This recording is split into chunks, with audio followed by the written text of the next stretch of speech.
Hi everybody, Gorakhpur maths classes में आप सभी का स्वागत है। जो लोग वीडियो देख रहे हैं वो थोड़ा सा ध्यान ये दें कि वीडियो के लास्ट में कुछ क्वेश्चन होते हैं आप लोगों के लिए, तो उन्हें सॉल्व करके उसका जवाब आप कमेंट बॉक्स में जरूर दें ताकि ये पता चले कि आप कितना गेन कर रहे हैं। उसी हिसाब से हम कुछ और चेंजिंग करेंगे।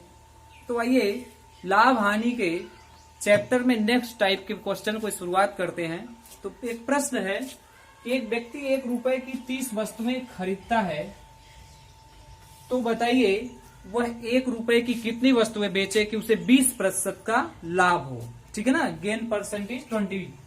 तो देखिए हम आपको बताए थे रुपया ऊपर लिखते हैं और वस्तु को नीचे लिखते हैं, यानी कि हर में लिखते हैं। ठीक ना, रुपये को अंश में और वस्तु को हर में लिखना है।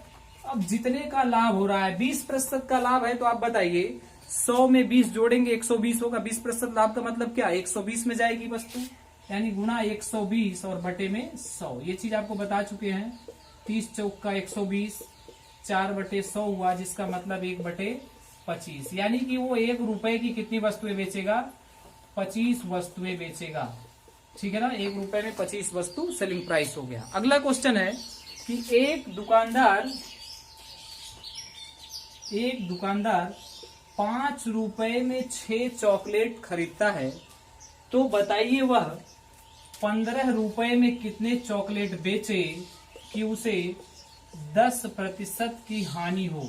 ठीक है ना, 15 रुपए में कितने चॉकलेट बेचे कि 10% की हानि हो। तो देखिए रुपया ऊपर 5 रुपए में 6 खरीदा है, 10% की हानि के लिए हम क्या करेंगे, 100 में से 10 गया 90/100 करेंगे। ठीक है, अब 1 0 से 1 0 काट दीजिए, 3 तिरिक का 9, 3 दूना 6, फिर 5 दूना 10, ऊपर मिला है 3 और नीचे 2 दूना 4। 3 रुपए में 4 चॉकलेट तो आंसर आ गया। लेकिन प्रश्न कहा है कि 15 रुपए में कितने खरीदे, तो आप ऊपर नीचे 5 का गुणा कर दें।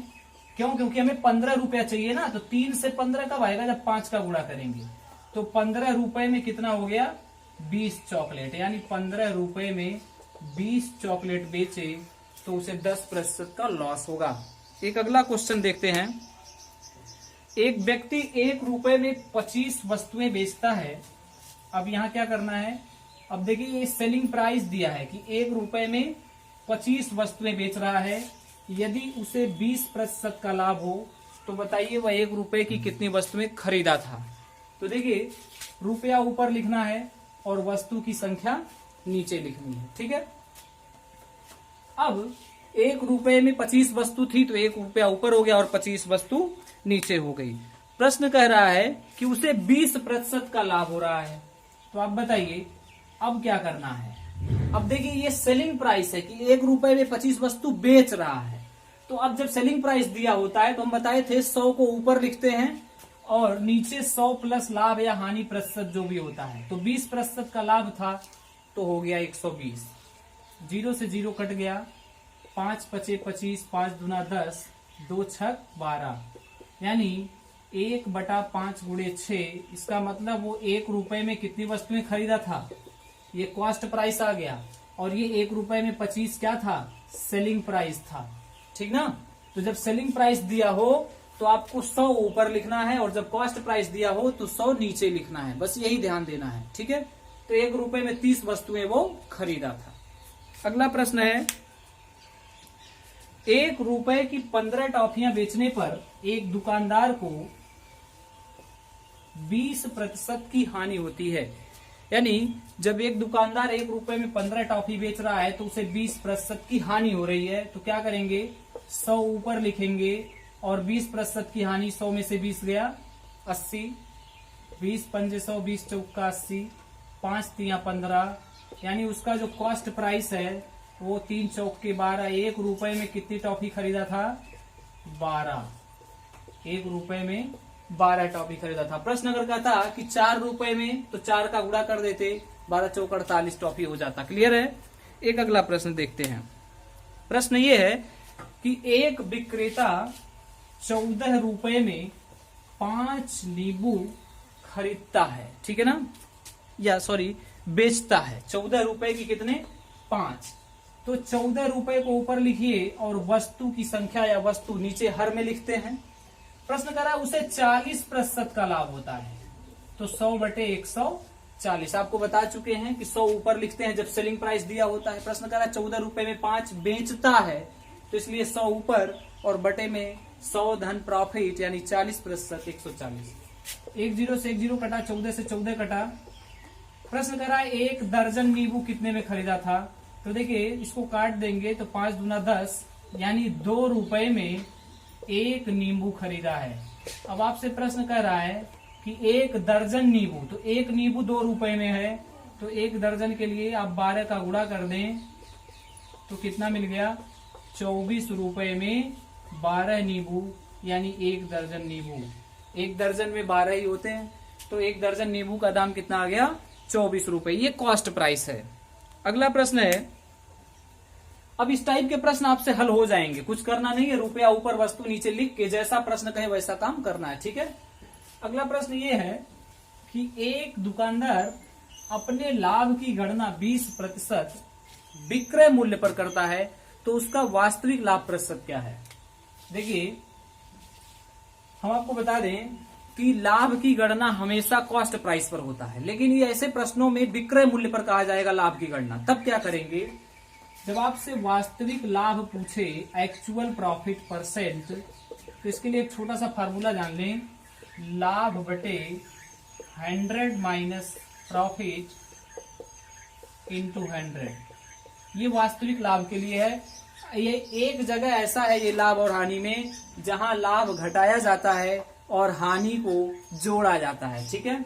तो अगर वास्तविक हानि ऐसे आपसे पूछे तो वास्तविक हानि actual loss percent equal to loss by 100 minus loss, sorry यहाँ प्लस हो जाएगा और इंटू 100, ठीक है। ऐसे प्रश्नों को सॉल्व कर लेंगे इस तरह से। अब प्रश्न कह रहा था कि दुकानदार 20% लाभ की गणना विक्रय मूल्य पर किया है, तो 100 में से 20 गया 80 गुणे 100, 20 चौका 80, 100/4 यानी उसका जो वास्तविक लाभ प्रतिशत है वो कितना है, 25%, ठीक है। एक अगले प्रश्न से समझते हैं। प्रश्न ये है, एक व्यक्ति अपने लाभ की गणना 25% विक्रय मूल्य पर करता है, तो उसका वास्तविक लाभ प्रतिशत क्या है। तो देखिए इस बार 25% लाभ की गणना किया है विक्रय मूल्य पर, 100 में से 25 जाएगा 75 गुणे 100, 25 × 75, 100/3 यानी उसका वास्तविक लाभ कितना आया, 33 सही 1/3%। बहुत इजी है, लाभ लिखिए ऊपर, नीचे 100 माइनस लाभ लिखिए, गुणे 100 कर दीजिए, एक्चुअल प्रॉफिट परसेंट आ जाएगा, ठीक है। एक लॉस वाला देख लेते हैं। एक व्यक्ति अपने हानि की गणना 25% विक्रय मूल्य पर करता है, तो उसका वास्तविक हानि प्रतिशत क्या है। तो देखिए लॉस ऊपर लिखिए 25% का, 100 में 25 ऐड कर दीजिए, 125 इंटू 100, 25 पंजे 125, 100/5 हुआ, जिसका मतलब 20%, यानी उसका वास्तविक हानि प्रतिशत कितना आया, 20%, ठीक है। अगला प्रश्न, वास्तविक हानि का मतलब यह हुआ कि क्रय मूल्य पर हानि कितने की थी। भाई विक्रय मूल्य पर 25 की हानि है, तो क्रय मूल्य पर कितने की हानि होगी, 20% की, ठीक है। जैसे एक प्रश्न है कि एक व्यक्ति किसी वस्तु को जब बेचता है तो उसका क्रय मूल्य पर लाभ 20% है, क्रय मूल्य पर लाभ 20% है, तो यह लाभ विक्रय मूल्य पर कितना होगा। तो देखिए कोई भी वस्तु जब खरीदा जाता है तो कितने में, 100% में। प्रश्न कर रहा है क्रय मूल्य पर लाभ 20% है, तो वास्तव में लाभ क्रय मूल्य पर ही होता है। अब अगर 100 की खरीदे हैं, 20% लाभ है, तो सेलिंग प्राइस कितना बनेगा, 120%। प्रश्न कर रहा है कि विक्रय मूल्य पर लाभ कितना होगा, तो विक्रय मूल्य पर लाभ प्रतिशत बराबर लाभ कितने का, 20 का, और सेलिंग प्राइस पर लाभ लेना है। प्रश्न ही कह रहा है कि विक्रय मूल्य पर ही लाभ लेना है, तो बटे में विक्रय मूल्य रखिए, अब सीपी नहीं, गुणे 100, जिसका मतलब हुआ 100/6। हम ये भी कह सकते हैं 50/3 या 16.66% या 16 सही 2/3%। उसका जो विक्रय मूल्य पर लाभ होगा वो 16 सही 2/3%, ठीक है। अगला क्वेश्चन है, टाइप चेंज कर दे रहे हैं, बहुत ही आसान है, ये कर ले जाएंगे आप लोग। प्रश्न ये है कि एक दुकानदार किसी वस्तु को जब 1300 रुपए में बेचता है तो उसे उतने ही प्रतिशत की हानि होती है जितने प्रतिशत का लाभ उसे 1600 रुपए में बेचने पर होता है। तो वस्तु का लागत मूल्य क्या है? देखिए, जब भी इस टाइप के प्रश्न आए तो बहुत ही आसान तरीका है, आपको कुछ करना नहीं है, दोनों को जोड़ के बटे 2 कर दीजिए, आपका आंसर आ जाएगा कॉस्ट प्राइस। तो 2900 बटे 2, जिसका मतलब होता है 1450 रुपए। जब भी ऐसे प्रश्न आए आप दोनों को जोड़ के बटे 2 कर दें, उत्तर तुरंत आ जाएगा। जैसे एक और क्वेश्चन लेते हैं, एक दुकानदार एक मोबाइल फोन को जब 9000 रुपए में बेचता है तो उसे उतने ही प्रतिशत का लाभ होता है जितने प्रतिशत की हानि उसे 7200 रुपए में बेचने पर होती है। तो देखिए, 9000 में पहली बार बेचा है, 9000 लिख लें, प्लस 7200 में दोबारा बटे में 2 कर दीजिए, कॉस्ट प्राइस आ जाएगा 16200 बटे 2, जिसका मतलब वो मोबाइल कितने रुपए की थी? 81,100 रुपए की वो मोबाइल थी। एक और प्रश्न देखते हैं, थोड़ा सा चेंज है कि एक व्यक्ति ने एक टीवी 9400 रुपए में बेची तो उसे कुछ हानि हुआ। जब 9400 में बेचा तो कुछ हानि हुआ, और जब वह उसे 10,600 रुपए में बेचता है तो उसे उससे दोगुना लाभ होता है। देखिए, जब 9400 में बेचा है तो उसे कुछ हानि हो रही है, जो भी हानि हो हमें नहीं पता, मान लीजिए वो हानि x रुपया, ठीक है, x प्रतिशत या रुपया जो भी कहेगा। फिर प्रश्न कर रहा है कि जब वह उसे 10,600 में बेचता है तब हानि का डबल उसे लाभ होता है, ठीक ना, जितने की हानि हुई थी उसका दोगुना लाभ होता है। यानी लाभ कितना हम कह सकते हैं, अब अगर x प्रतिशत हानि था तो लाभ हो जाएगा 2x%। क्लियर है? यानी 3x इक्वल टू, अगर रुपए में चल रहा है तो रुपया ही रहने दे, और प्रतिशत में तो कोई बात नहीं। अब देखिए दोनों में डिफरेंस कितने का हुआ? 3x का। इधर देखें दोनों में डिफरेंस कितने का हुआ? तो 1200 रुपए का, ठीक है ना। यानी 3x equal to 1200, x equal to 400 rupees. अब बताइए, ये जो x है ये हानि था। अब आप बताइए, कॉस्ट प्राइस निकालने के लिए क्या करते हैं? सेलिंग प्राइस प्लस लॉस, यानी विक्रय मूल्य प्लस हानि। सेलिंग प्राइस 9400 का है जब हानि हुआ है, और हानि है 400 रुपए की, यानी वो वस्तु कितने रुपए की थी? 9800 रुपए की थी। वो टीवी का मूल्य 9800 रुपए था, ठीक है। तो ऐसे प्रश्न आपको बहुत मिलेंगे, हम अगले टॉपिक में मिलेंगे इसी चैप्टर के लाभ हानि के, और वो टॉपिक बहुत ही अच्छा होगा।